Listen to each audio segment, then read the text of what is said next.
Hi, I'm Kara. Hi, I'm ALLSMILES. Hi, I'm Kyle. I'm Jerome, and today we're presenting our exhibition, Entropic Breath.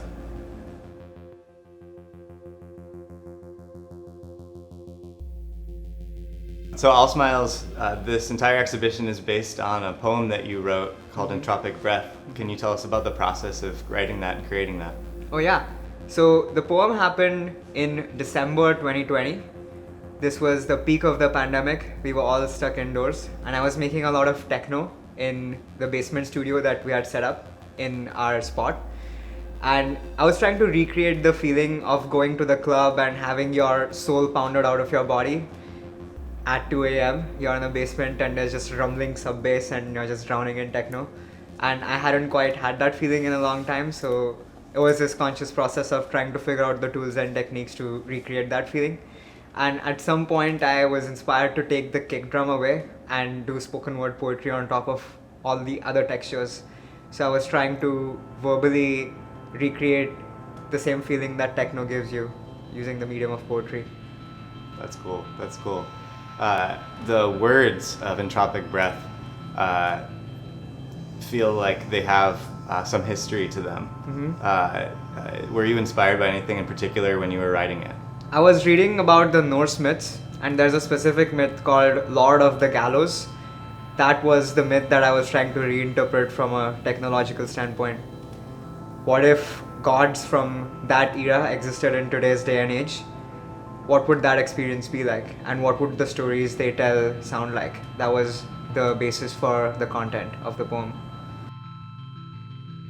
What was your initial reaction after listening to the poem? When I heard your piece, it just lit my brain up in ways that I hadn't experienced before, especially with it's just so textural, both from like a spoken perspective and from the track that you created, and so it kind of just brought my nerves to attention in a way that I hadn't experienced, especially well into the pandemic. So it was just a really wonderful kind of just refresh for where I was mentally. We started experimenting with the tools that we had access to. We kind of didn't go out of our way and intentionally try to find anything. We just utilized sort of what was around us and just channeled that inspiration from the poetry and the track, but also like dove into a new process for us.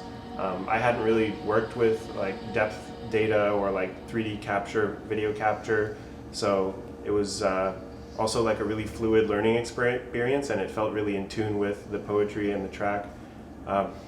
So for the video, we used Connect and depth capture to capture the 30 frames per second 3D file that we could play back and control in After Effects. For the other 3D scenes, we used photogrammetry process and 3D scanned the Presidio, an area of the Presidio in San Francisco, which is, it feels like a liminal space in the middle of the city. It's kind of not really a destination, it's not anywhere that people specifically go. It's just this place that's used to store cut down trees, and it's a shortcut to ride through on bikes, and so we're always just passing through that space, and it felt relevant to include that environment in what we were doing. So yeah, it's a combination of 3D models that we 3D scanned and this 3D depth data that we recorded the performance with, brought together in the video, and these the independent frames that ended up turning into the NFT collection are hand-picked static frames from the performance, and just kind of rendered individually on their own. And as an exhibition, I feel like these still frames kind of round everything out, because the video sort of happens so fast and it's so fast-paced, and it's almost like you blink and it's over, and it just comes at you really like a lot at once. But I feel like a lot of the themes and the words are quite contemplative and like slower to kind of reflect on and take in, and I feel like these are a perfect complement to the video, where you can kind of like stand in front of it, and with the soundtracks that you created for each piece too, they really add to that feeling. I think it's important to also acknowledge that it wasn't a smooth process and that there weren't a lot of obstacles in the way. And I think creative process is really like that. It never flows smooth. And it's important to acknowledge how those obstacles actually allowed this to come out, right?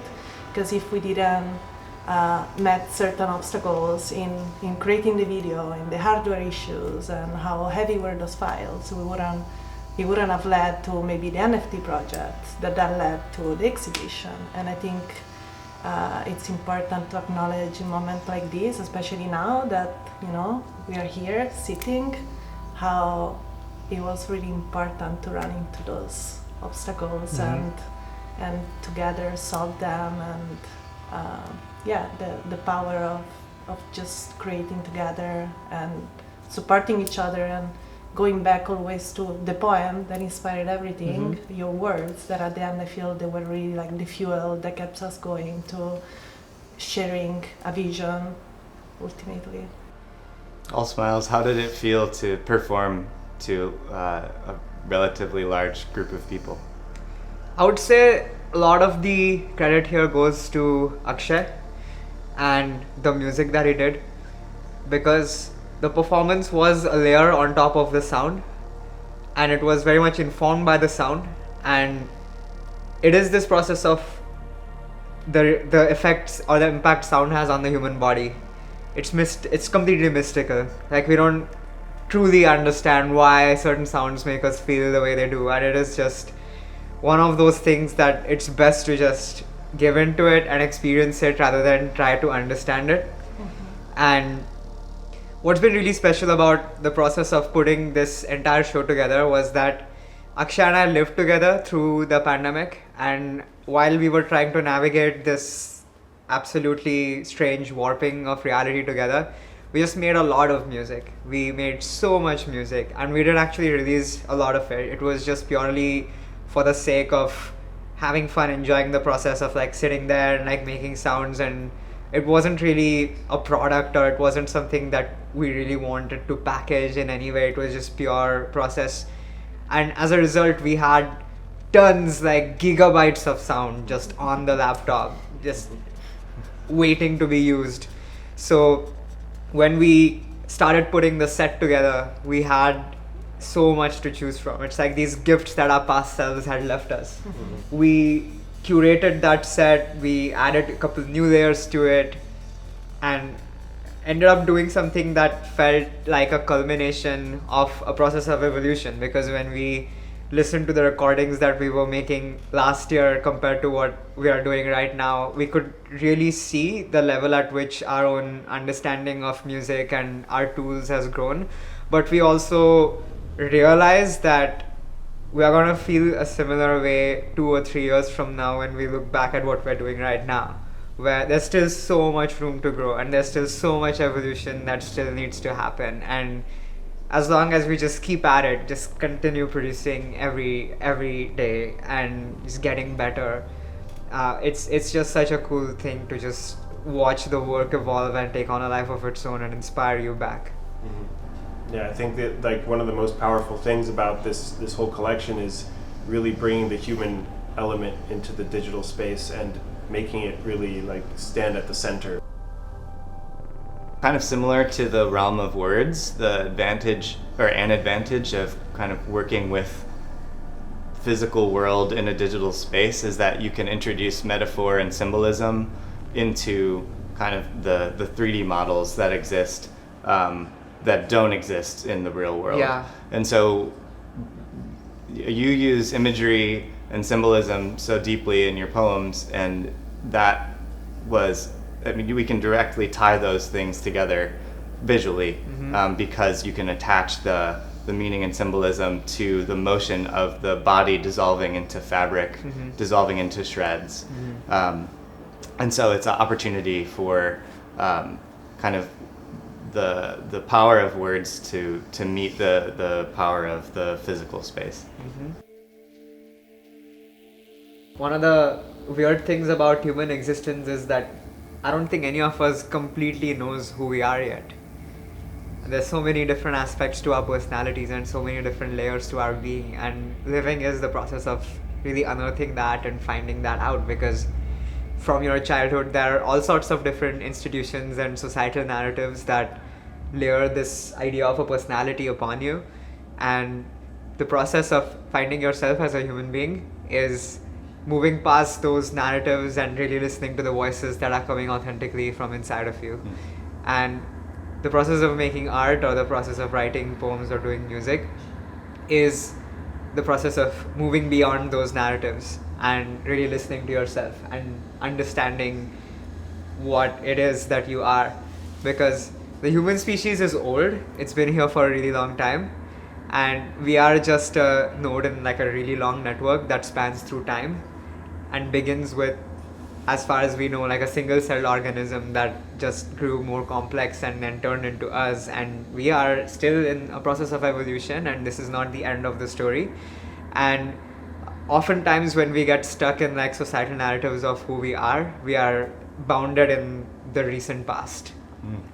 And the stories that about the human species that originated in the recent past. And in the process of like writing poetry and making art, we have the opportunity to like break beyond that and really embrace our history as a species and as organisms and as a part of this gigantic webwork that spans the entire planet and includes all the other species and machines with whom we share the earth. So it's where performing to me is really surrendering those narratives and letting the body take over, and the body actually knows a lot more about life and our place here than our minds think they know. So it's really surrendering to the body and letting the body really take charge and just do its thing, and you're just watching the body express, and in the process you're learning a little bit more about who you are and what the world is.